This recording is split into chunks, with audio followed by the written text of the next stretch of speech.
Hey there! In order to be good in Overwatch, you need to pay attention to a lot of things and make good decisions based on the available data. This is our second guide about decision making and the importance of a mental checklist in Overwatch.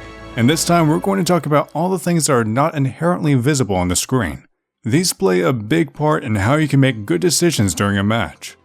Hello guys, and welcome to the Dojo.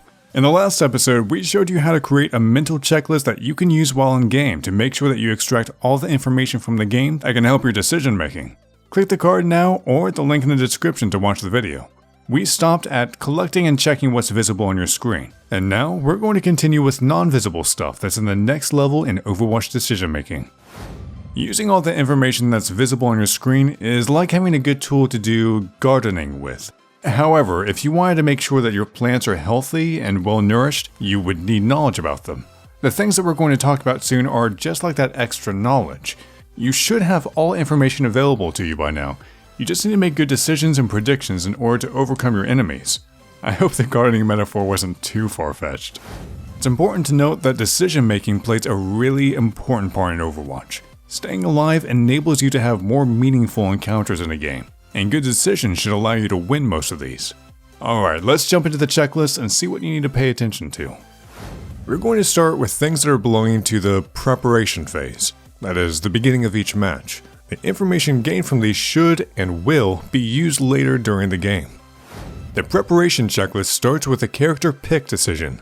When you're picking a character, we recommend that you pick what you're most comfortable playing with. However, in some cases, if you can choose from a wider pool, it's beneficial to think ahead and see what you're going to play with, and with whom. For this reason, the next point on our list are map-related checks and decisions. When the game loads, the first thing that you see is what map you're playing on.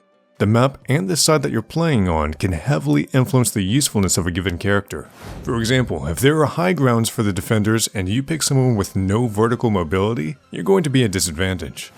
Therefore, we recommend that you think about the map and your hero choice and adjust to it actively. Maps have different sections. Think about the usefulness of your pick at every section. Apart from map specifics, you also need to think about team-related decisions. These are really important, as sometimes the lineup that your allies choose can be very uncomfortable if you're stubborn to stick with a character. For example, having slow DPS players usually means that you need to pick a slow tank to be with them. Again, if you have a wider pool of characters, you'll be able to start your game with a solid foundation. When deciding about who to bring, think about basic synergies and ultimate combos as well. While this is in the preparation phase, team-related decisions will happen more frequently than the rest here, so keep an eye on the tab screen.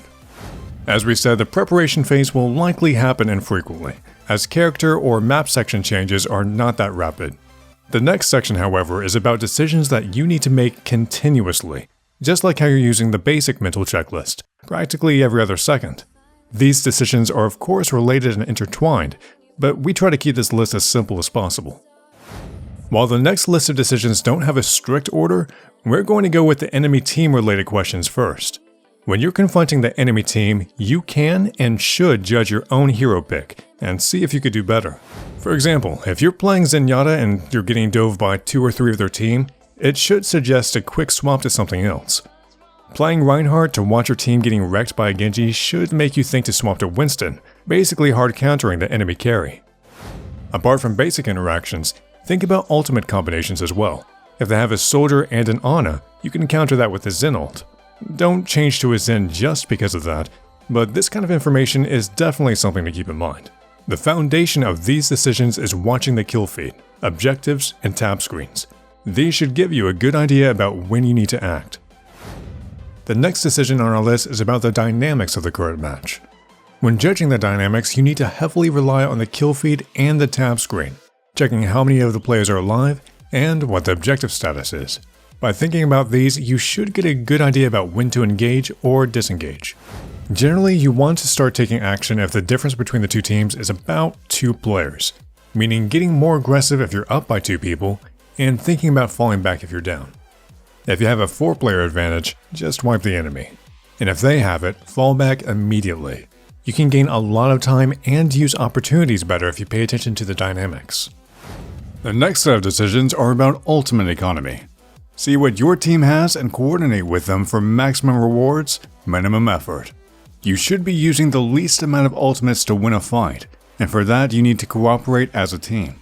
Keeping the enemy ultimates in mind is also important, because it should allow you to make better positional and team movement decisions. When trying to keep track of enemy ultimates, the golden rule is that everyone will have an ultimate in every second team fight, with some exceptions like Tracer's Bomb. You need to pay attention to enemies doing really well, because they'll charge their ults more quickly. Knowing the enemy has an important ult can allow you to predict them and even act against them, like baiting a Zen ult before ulting with Genji. Last but not least, positioning and resource management decisions. Using both the basic mental checklist and the points on the advanced one so far, you should have a really good idea about where you should and shouldn't be. This is closely connected to resource management. For example, if you're playing an Ana, you generally stay back.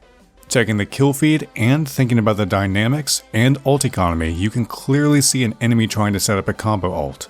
Make sure you keep the distance between you and the front line so you can nade them when needed.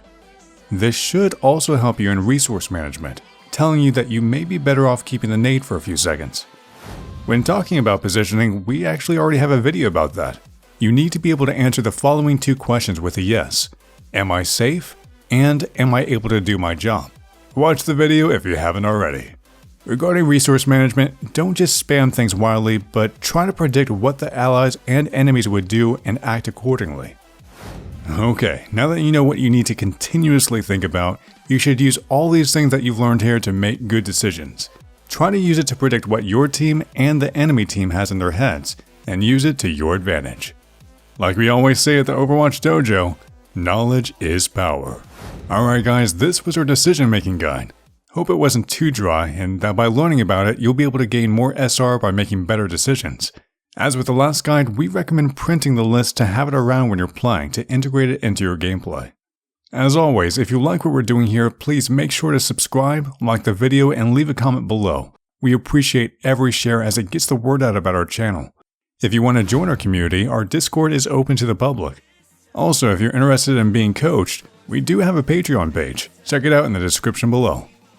Alright guys, thank you so much for watching, and we'll see you guys in the next one.